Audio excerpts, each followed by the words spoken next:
fungsi Al-Quran.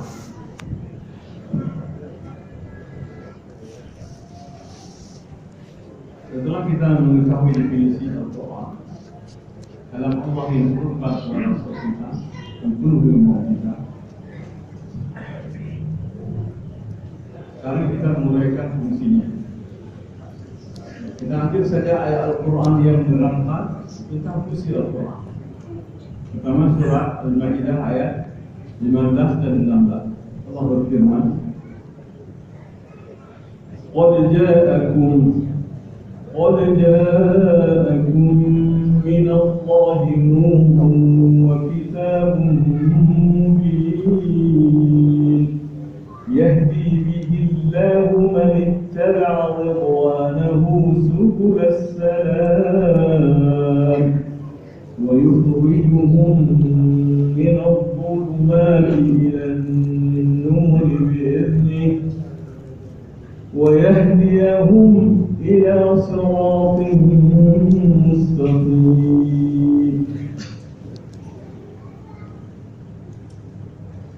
Sungguh telah datang kepadamu, qad ja'akum, sungguh telah datang kepadamu, minallah, dari Allah, nurun, cahaya, wa kitabun mubin, dan kitab yang menerangkan segala sesuatu. Jadi fungsi pertama, Quran adalah cahaya yang menerangi. Hidup ini, saudaraku yang beriman, ibarat kita masuk ke sebuah ruangan yang gelap, yang perlu cahaya. Kita masuk dalam sebuah auditorium, sebuah aula yang besar tapi gelap. Yang diperlukan apa? Nur, cahaya, lampu. Setelah terlihat terang, lalu perlu diterangkan ini apa, ini apa, ini untuk apa, ini untuk apa. Setelah kita melihat, nampaklah ini. Tapi untuk apa ini? Ini untuk apa? Ini apa? Ini untuk apa? Ini perlu bayan, mubin. Pertama menerangi, yang kedua menerangkan. Memberi cahaya, kemudian memberi penjelasan, mubin. Yahdi bihillahu man ittaba'a ridwanahu subul salam.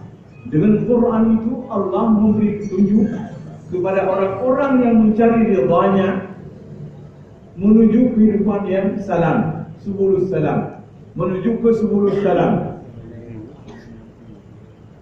Yahdi bihillah, dengan Quran itu Allah menunjukkan man ittaba'a ridwanahu, kepada orang-orang yang mengamalkan Quran karena mengharap ridha Allah, diberi petunjuk oleh Allah subulus salam, ke subulus salam, jalan-jalan ketenangan, jalan-jalan ketentraman, jalan-jalan ketertiban, jalan-jalan keteraturan, jalan-jalan kebahagiaan, jalan-jalan kesehatan, jalan-jalan keselamatan, jalan-jalan kebahagiaan lahir batin dunia akhirat.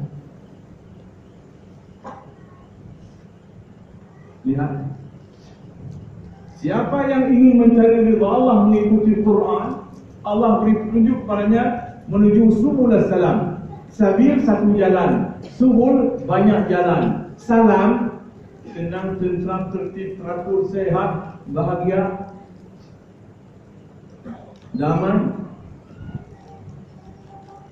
bersih lahir batin, tenang lahir batin, selamat dunia akhirat. Ya Allah, fungsi yang sangat penting, kedudukan yang sangat strategis. Allah Akbar, agung sekali Quran. Wa yukhrijuhum min adh-dhulumati ila an-nuri bi'idhnih. Fungsi yang nomor berapa sekarang? Pertama nurun, kedua kita mubin, kita menerangkan. Kemudian Allah memberi hidayah menuju jalan-jalan keselamatan. Kalau ingin mencapai jalan-jalan keselamatan, kebahagiaan, ketentraman, ikut Quran. Kalau enggak dapat. Enggak dapat.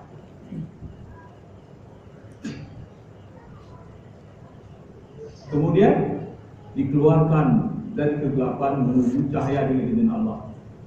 Kemudian wayahdihim ila siratal mustaqim. Diberi hidayah oleh Allah dengan Quran menuju jalan yang lurus. Tidak ada hidayah tanpa mengikut Quran. Hidayah ila siratal mustaqim Allah berikan setelah kita yakin ikhlas mengamalkan Quran.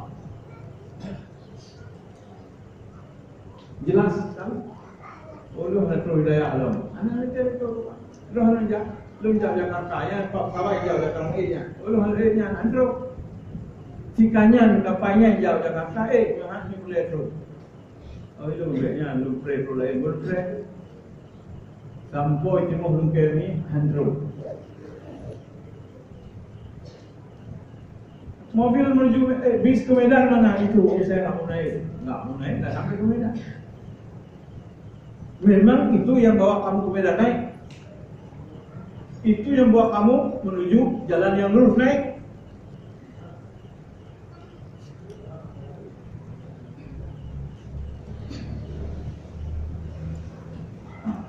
Sekarang kita lihat dalam surah lain. Tadi sudah berapa? 5. Ini 3. 5.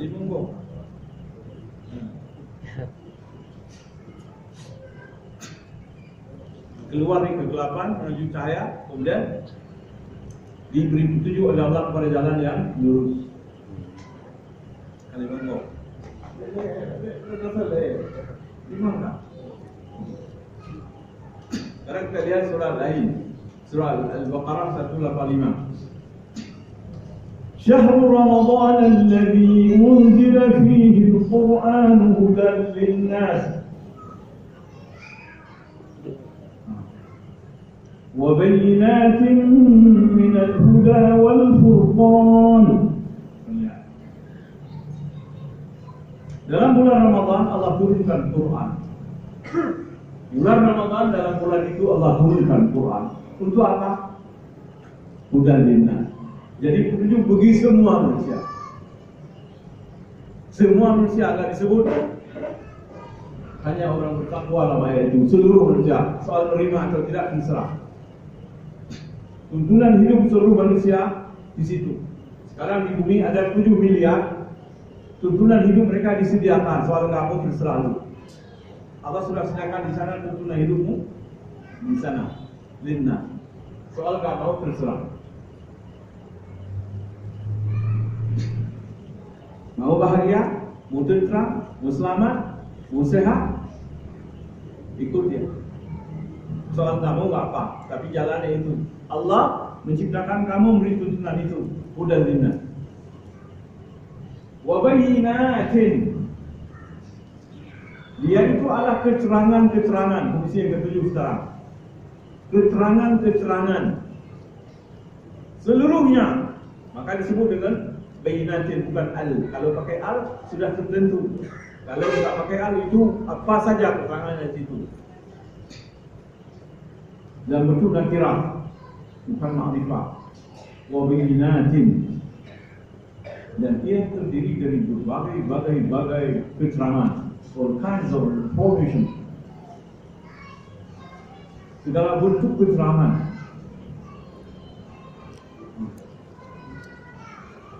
Apa saja keterangan.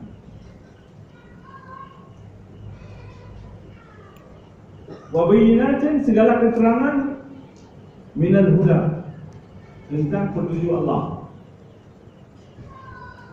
Wal furqan, dia juga berfungsi sebagai pembeda antara yang benar dan salah. Ukuran benar salah Quran. Ukuran halal haram Quran. Standar kebenaran dan kebatilan adalah Al-Quran. Kalau ukur salah atau tidak, jawabannya ada pada Al-Quran.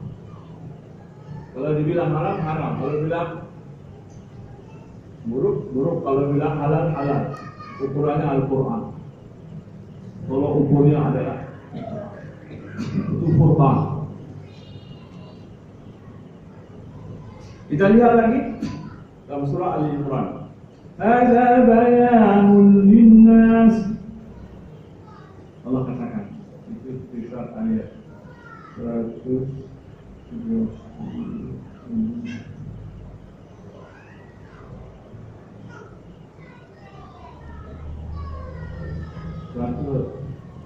Yang 9 sampai ke atas.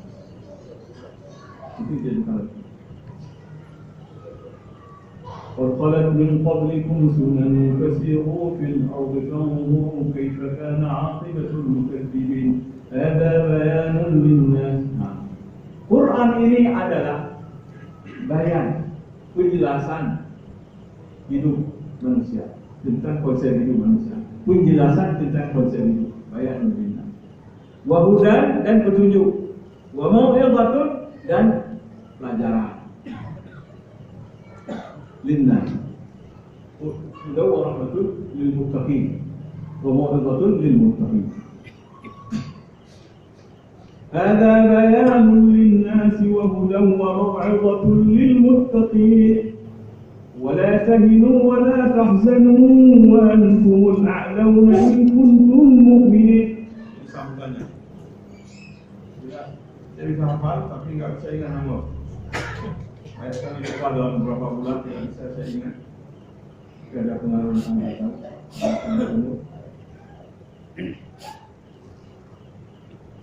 Dalam surat Al-Imran, tapi nomornya sekitar 130 atas.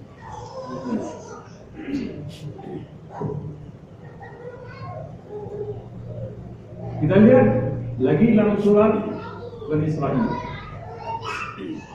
وَنُنَزِّلُ مِنَ الْقُرْآنِ مَا هُوَ شِفَاءٌ وَرَحْمَةٌ لِلْمُؤْمِنِينَ. Jadi kami turunkan Al-Quran itu untuk menjadi apa? Syifa, obat. Fungsinya menjadi obat lahir batin. Di Amerika, di Inggris sekarang orang disembuhkan dengan ayat Al-Quran. Baik yang Muslim maupun yang bukan Muslim, baik yang tahu bahasa Arab maupun yang tidak tahu bahasa Arab. Tingkat kesembuhannya antara 82 sampai 87%. Di Florida, di Amerika, di London, Manchester. Subhanallah. Ternyata Quran yang dibaca yang mudah pada orang sakit, kuman dan virus yang sedang memakan mengganyang badannya itu berhenti. Dia haika itu. Tapi kalau lucu, gagal ginjal pun banyak yang sembuh. Yang dalam teori kedokteran tidak bisa. Dia seperti bunga mawar, kalau sudah layu, tak mungkin lagi sedang. Tapi kejadiannya kita sembuh. Mukjizat obat. Subhanallah. Banyak sekali fungsinya Quran. Adakah kitab lain yang menyamai ini? Tidak ada, karena ini memang tuntunan hidup kita yang berfungsi ganda, berfungsi untuk seluruh keperluan hidup kita.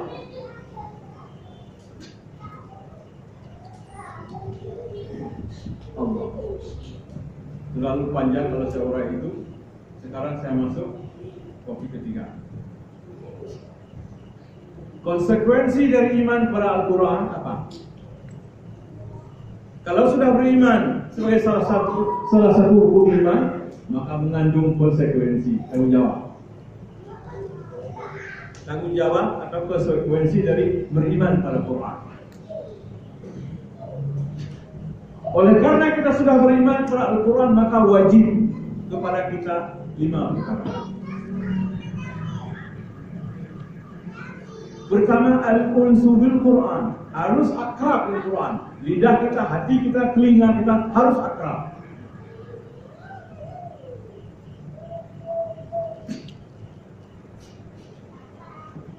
Yang kedua,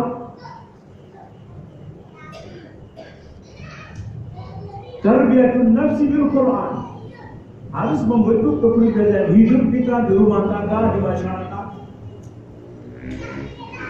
menurut Quran. Sebab Quran diturunkan untuk bersihkan jiwa dan membentuk kepribadian. Kalau memang kita sudah beriman, harus menjadikannya sebagai alat untuk membersihkan, membentuk kepribadian diri kita, anak kita, masyarakat kita, umat kita, bangsa kita.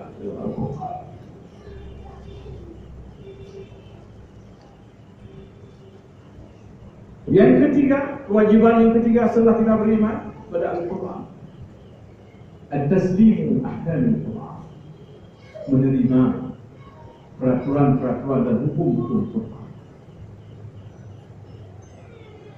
Kalau nggak bisa diterapkan, jangan ditolak. Jangan memberi komentar, memang nggak cocok. Jangan, nanti kita murtad. Kalau memang nggak ada, nggak tahu bilang kita sabar. Nggak usah memberi komentar. Sebab Allah yang tahu mana hukum yang baik untuk hambanya.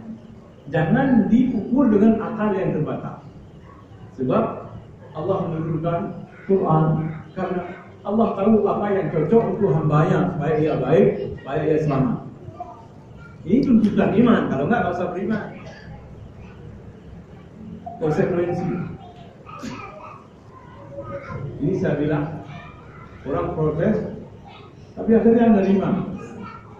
Dunia sudah menerima sekarang pertama makanan halal, seluruh dunia sudah terima.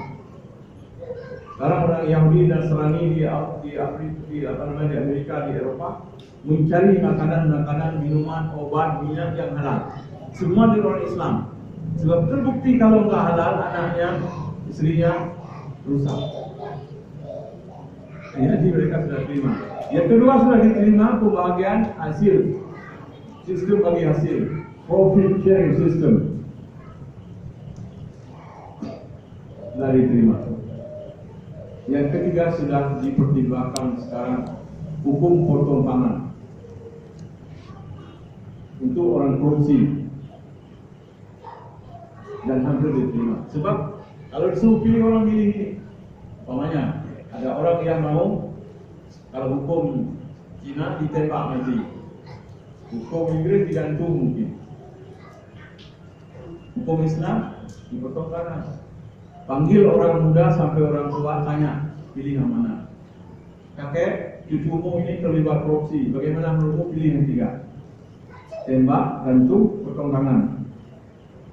Potong tangan saja, ada. Ibu, anak ibu terlibat korupsi, hukumnya tiga, pilih bu. Saya pilih potong tangan. Nah, bapakmu terlibat korupsi, pilih mana? Ditembak mati, digantung, dipotong tangan. Tetangga saya. Apalagi bisa disambung setelah dipotong, diberi untuk disambung, tidak jelas.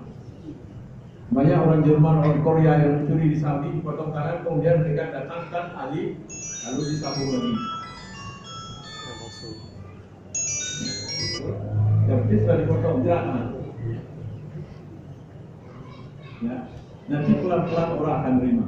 Sebab fitrah manusia mencari kebenaran. Dia akan mencari jalan Allah, walaupun sekarang pakai jalan akalnya. Subhanallah. Keempat, da'watul nasi dan Quran. Kita harus memperkenalkan orang, siapapun kita ajak untuk memahami Quran.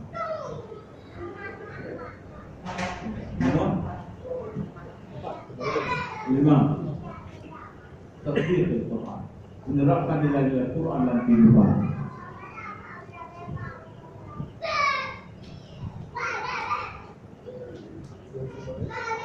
Menerapkan nilai-nilai Quran dalam kehidupan. Menerapkan.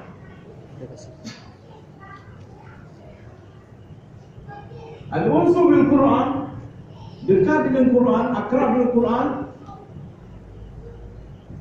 Caranya kita harus belajar dan mengajarkan Quran. Sebaik-baik kamu, kata Rasulullah dalam hadis dari Utsman bin Affan, Abi Bukhari Muslim di ujungnya, perawinya, khairukum man ta'allama al-Qur'ana wa 'allama. Sebaik-baik kamu adalah yang mempelajari Quran dan mengajarkan kepada orang. Ada lebih baik tidak ada. Karena fungsinya yang tadi cukup hebat, tidak bisa ditandingi dengan fungsi peraturan manapun. Soal terima atau tidak terserah, kita tidak paksa. Saya hanya menerangkan yang sesungguhnya. Nggak terima nggak apa-apa. Tapi bagi orang yang beriman, konsekuensi harus ada. Dia kata nikah tanggung jawab. Dia kata mana wajib diri. Hanya lepas diri. Mana tanggung jawab. Dia kata iman, kita bukti, kita akan bukti iman. Kalau ada konsekuensinya. Ya. Muqtadal iman, tuntutan iman, dituntut oleh iman. Harus mempelajari dan mengajarkan Quran. Apa yang diajarkan? Pertama tilawatan, bacaan harus benar. Tilawahnya harus benar. Kata Allah, "Alladzina atainahumul kitaba yatlunahu haqqa tilawatihi, ulaika yu'minuna bihi, wa man yakfur bihi fa ulaika humul khasirun." Orang yang telah dikirimkan kitab oleh Allah sebagai tuntunan hidup, membacanya dengan haqqa tilawati, dengan tilawah, dengan bacaan yang benar. Jaminan Quran yang mempelajari hanya kabut itu sudah tidak benar. Bukan benar. Tidak ada tanggung jawab. Alladzina atainahumul kitaba yatlunahu haqqa tilawati, ulaika yu'minuna bih. Yang membaca dengan benar itu tanda ada iman pada Quran. Wa man yakfur, siapa yang tidak mau mengingkar, fa ulaika humul khasirun, mereka akan jadi orang rugi. Rugi beriman, dan mereka tidak dapat apa-apa dari iman. Surah Al-Baqarah 121. Subhanallah.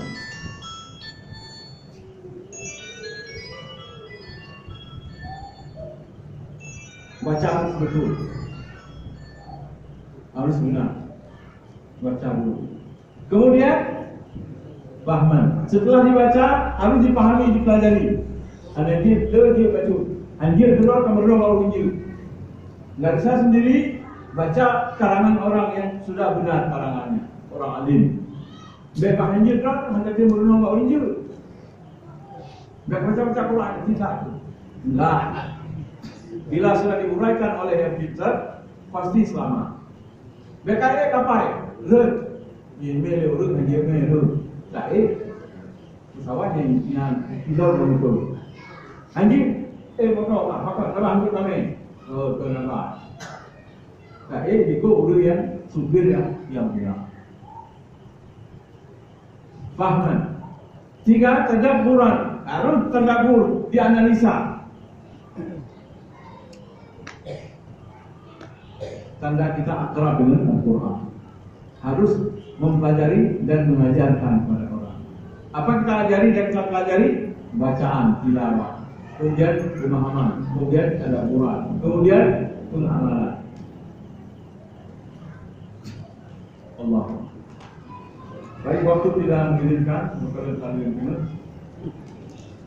Memang berat, tapi harus saya sampaikan. Bahwa Anda kenal Quran dan banyak sekali dulu saya uraikan. Bulan depan judul ini kita sambung ini. Pertemuan berikutnya. Kalau saya lupa, kalau diingatkan, sambung mengalah Quran.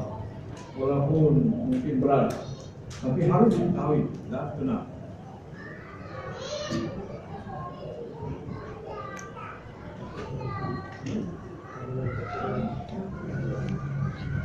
Kalau ada yang bertanya, saya jawab berapa pertanyaan.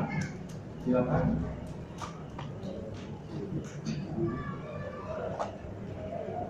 Nah, juga benar. Bahwa orang yang mengerti baca Quran, arti dari mana termasuk dari Quran. Sebenarnya benar juga, bila baca Quran mesti ibadah. Ya. Rasulullah mengatakan, orang baca Quran setiap huruf diberi pahala. La aqulu alif lam mim harfun. Aku tidak katakan kata Nabi alif lam mim satu huruf, tetapi alif satu huruf, lam satu huruf, mim satu huruf. 3 dapat 30 nilai. Quran yang dibaca dengan benar diberi pahala ibadah. Bagi orang yang baru belajar bahwa syakun alaih, bahwa dia tercak-cak, dia mengata-ngata, bila tengok baca, musanta-santa, dia tercak-cak, musanta-santa. Bahwa syakun alaihi, susah sekali dia baca, berat. Falahu ajrun, dapat juga pahala sahaja. Tetapi jangan abadi musanta-santa. Jangan selalu enggak pada tahap awal belajar diberi pahala walaupun salah satu. Ada pahala, tetapi terus menerus Al-Qur'anu yal'anuhu, Quran melaknat orang yang baca. Awal-awalnya belajar betul-betul bentar lagi kami jalan hati-hati baca ini itu lahir lancar ini pahala, tapi jangan terus menerus begitu.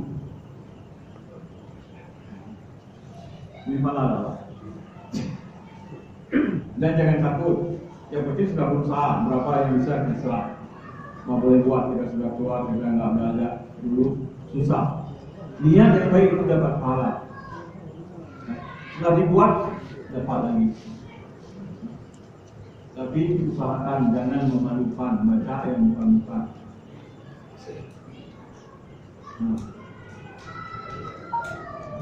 وهو على كل شيء قادر. Malu, banyak imam Jawa memalukan, secret terus. Yang dibaca lepas ni, dari kok boleh. Dia sudah saja itu boleh. Anda itu boleh secret. Kalau dari mana aku secret lagi. Tapi Allah. Bukan begitu. Allah. Jika lomba puasa Ramadan, anak ni jangan ini. Cek duduk, duduk boleh ada negara ini.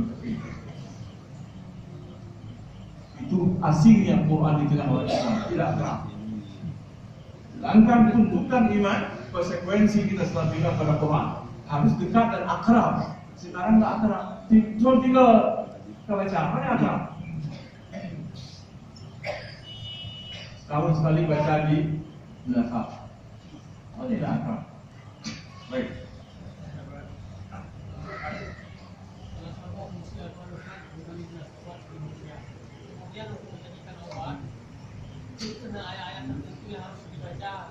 Banyak. Tidak mesti Yasin. Surah Al-Waqi'ah penuh fadilah, surah Al-Imran penuh fadilah, surah Al-Baqarah penuh fadilah, surah Al-Mulk penuh fadilah. Cuman orang kita hanya memilih Yasin karena memang jadi model Yasinan. Kalau kafian nggak pernah ada orang bilang. Sedangkan pada malam Jumat dan pagi Jumat, siang Jumat disunatkan membaca surat Kahfi supaya dapat nur sampai Minggu, sampai Jumat akan datang. Tapi ini bukan maknanya tidak boleh baca Yasin. Silakan Quran, tetapi tidak hanya Yasin, yang lain perlu fadilah. Perlu fadilah. Tidak mesti. Dan ada sejumlah ayat-ayat itu ruqyah untuk membaca doa kepada orang sakit. Subhanallah. Kalau sudah kaidah dalam hajat, subhanallah, dinampak. Apa? Dan beda sekali dengan yang lain. Kalau dibaca dekat air itu bersegi 6 dan berwarna-warni seperti kristal. Kalau dibaca doa-doa dan dicoba oleh Jepang. yang bersegi enam inilah jadi mukjizat dan nyerang penyakit, membawa kebaikan, manfaat ke dalam badan dan jiwa. Allah.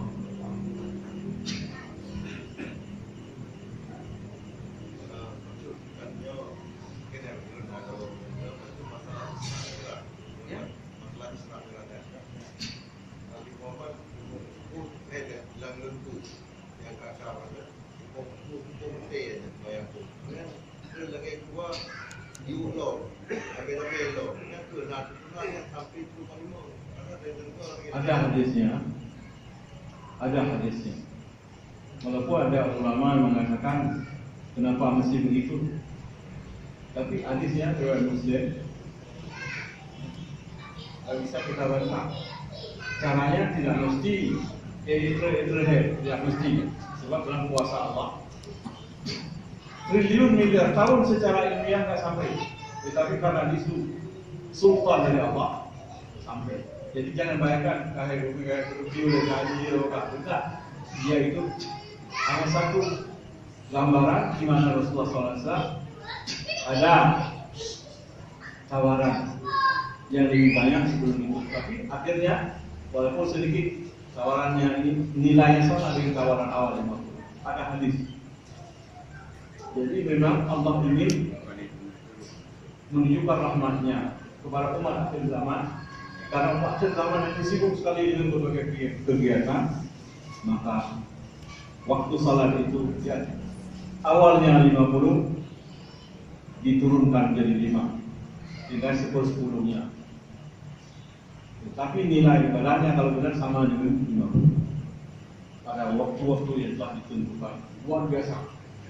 Waktu zuhur penuh hikmah, waktu asar penuh hikmah, waktu subuh penuh hikmah. Saat itulah semua kelemahan lalu dan yang disembuhkan kalau orang salah. Jiwa yang merana, jiwa yang tertekan disembuhkan pada saat itu. Maka jangan tidur pada waktu salah, tambah menderita.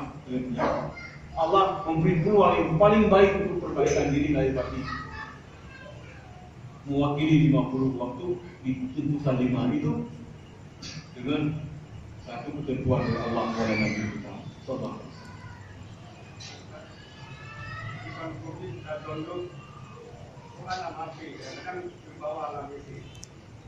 Tidak apa, asal jangan dibuka, tutup.